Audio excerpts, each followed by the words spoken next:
दोस्तों सुजलॉन एनर्जी की बात करें तो यहाँ पे देख सकते हो कि स्टॉक के अंदर आज हमने पॉजिटिव क्लोजिंग देखी है और स्टॉक बिल्कुल ऊपर जाने को तैयार है। इसके पीछे वजह यह है कि एक तरफ तो बहुत सारे ऑर्डर मिल रहे कंपनी को, लगातार आप देखें तो एक के बाद एक ऑर्डर मिले, हर महीने 2 या 3 ऑर्डर हमें देखने को मिल रहे। दूसरी तरफ कंपनी ने अपना बड़ा कर्ज चुका दिया समय से पहले। ये समय था इनको 2030 तक चुकाना था, लेकिन उसको पहले ही चुका दिया है और इसकी वजह से भी माहौल पॉजिटिव बना है। आप ये देख ही सकते हो कि कंपनी जो डिसीजन ले रही है वो सारे के सारे बिल्कुल सही तरीके से आगे बढ़ रहे हैं और उनकी वजह से आने वाले समय सुजलॉन को बहुत सारा बेनिफिट हो सकता है। अब Q2 का भी समय आ चुका है, ये महीना खत्म होते ही आप देखें तो Q2 हमारे सामने होगा। Q2 बेहतर रहने की पूरी उम्मीद है और इस वजह से भी यहाँ पे माहौल पॉजिटिव बनने लगा है। तो भले ही इस समय देखें तो बाजार में कोई खास तेजी का संभावना नहीं है, लेकिन सुजलॉन काफ़ी अच्छा कर चुका है, पिछले दिनों ज़बरदस्त रिटर्न दिया है। लेकिन क्या आने वाले समय ऐसी ही शानदार तेजी देखने को मिलेगी?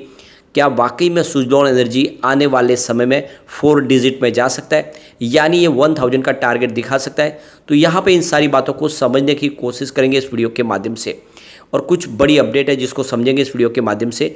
लेकिन फ्रेंड उससे पहले अगर आप पहली बार हमारे चैनल पर आए तो चैनल को सब्सक्राइब कर दीजिए, एक बेल आइकॉन दबा दीजिए ताकि जब भी नया वीडियो बने पहला नोटिफिकेशन आपको मिले। वीडियो पसंद आए तो लाइक शेयर जरूर कीजिए। चलो फ्रेंड्स वीडियो स्टार्ट करते हैं। मैं हूँ आपका दोस्त SB दवे और हमारे अपने चैनल ऑनलाइन कमाई में आपका बहुत बहुत स्वागत है। सबसे पहले अगर हम बाज़ार की बात करें तो आज BSE सेंसेक्स में जो क्लोजिंग है वो 66,023 के स्तर पर रही। राहत भरी खबर यह है कि इसने फिर से 66,000 के स्तर को छू के उसके ऊपर क्लोजिंग दी है, यानी 0.02% की मामूली सी तेज़ी भले हो लेकिन क्लोजिंग अच्छी है। अब यहाँ पे देख सकते हो कि निफ्टी एनर्जी में भी आज फ्लैट क्लोजिंग देखने को मिली है। 27,105 के स्तर पे 0.01% की तेज़ी थी, तो तेज़ी तो बड़ी नहीं थी लेकिन क्लोजिंग ग्रीन में रही है। अब सुजलॉन एनर्जी की बात करें तो स्टॉक की शुरुआत 25.75 पर हुई। शुरुआत देख दो कि पॉजिटिव हुई, क्लोजिंग थी कल की मतलब फ्राइडे की 25.05 की। इंट्राडे में देखें तो 26.05 का हाई भी बना है, जो लो है वो 25.10 का है। तो ये अच्छी बात है कि पूरे दिन में आज हमें गिरावट देखने को नहीं मिली, जो भी है ट्रेडिंग फ्राइडे की क्लोजिंग के ऊपर ही रही है, ये एक अच्छी बात है। ऊपर के लेवल से थोड़ी सी प्रॉफिट बुकिंग जरूर आई क्योंकि बाजार में भी उतनी खास तेज़ी नहीं थी। अंत में 25.45 के आसपास क्लोजिंग रही है, जहाँ पे 1.60% की तेज़ी देखने को मिली। पिछले एक साल के हिसाब से स्टॉक ने हमें 224% का ज़बरदस्त रिटर्न दिया है। 7.85 के आसपास स्टॉक था साल भर पहले।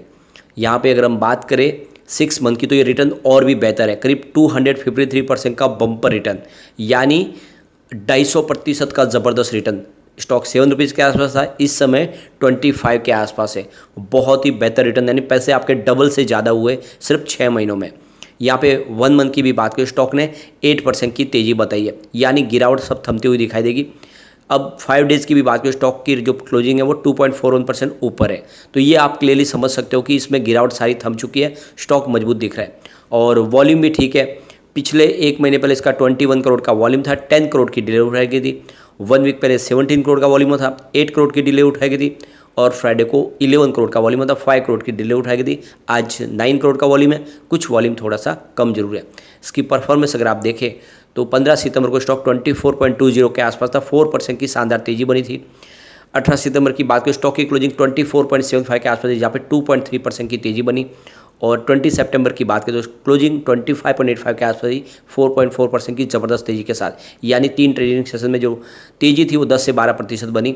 लेकिन उसके बाद 21 सितंबर को कुछ प्रॉफिट बुकिंग आई, बाजार में भी गिरावट थी, तो 25.50 के आसपास क्लोजिंग रही, जहाँ पे 1.4% की गिरावट हुई और 22 सितंबर को 25.05 के आसपास स्टॉक ने क्लोजिंग दी 1.8% की गिरावट के साथ। लेकिन आज फिर से हमने पॉजिटिव क्लोजिंग देखी है, यानी इसमें जो प्रॉफिट बुकिंग थी वो खत्म होती हुई दिखाई देगी। तो ये जो तेज़ी का थोड़ा सा वातावरण है, इसके पीछे वजह यह है।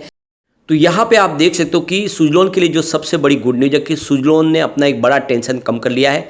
REC लिमिटेड ने अपने नॉमिनी डायरेक्टर अजय माथुर को वापस बुला लिया है, यानी वो सुजलॉन के बोर्ड में थे लेकिन अब उन्होंने वहाँ से इस्तीफा दे दिया है।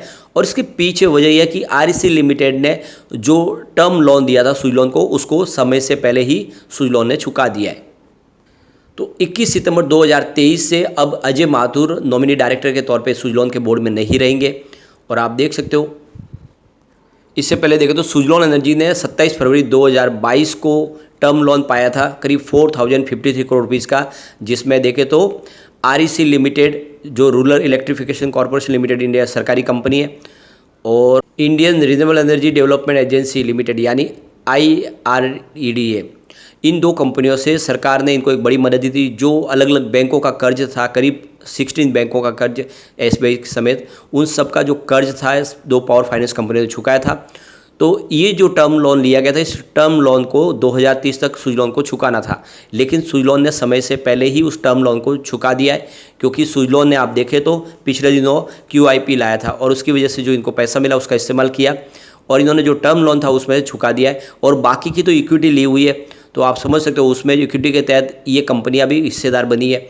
तो इस वजह से जो टर्म लोन यहाँ पे चुका दिया गया है, और इस वजह से नॉमिनी डायरेक्टर थे अजय माथुर सरकार की तरफ से, उसको उन्होंने अपने वापस बुला लिया, उन्होंने अपने पद से इस्तीफा दे दिया है। तो ये बहुत बड़ी गुड न्यूज़ है सुजलॉन के लिए कि उन्होंने अपने टर्म लोन को समय से पहले चुका दिया है। अभी अब एक बड़ी अपडेट और निकल के आ रही है। केयर एज रेटिंग की तरफ से एक रिपोर्ट जारी की गई जिसमें कहा गया है कि इंडिया ग्रीन एनर्जी पॉलिसी के तहत यहाँ पे आने वाले समय यानी 2025 तक 45 गीगावाट की कैपेसिटी को पा लिया जाएगा।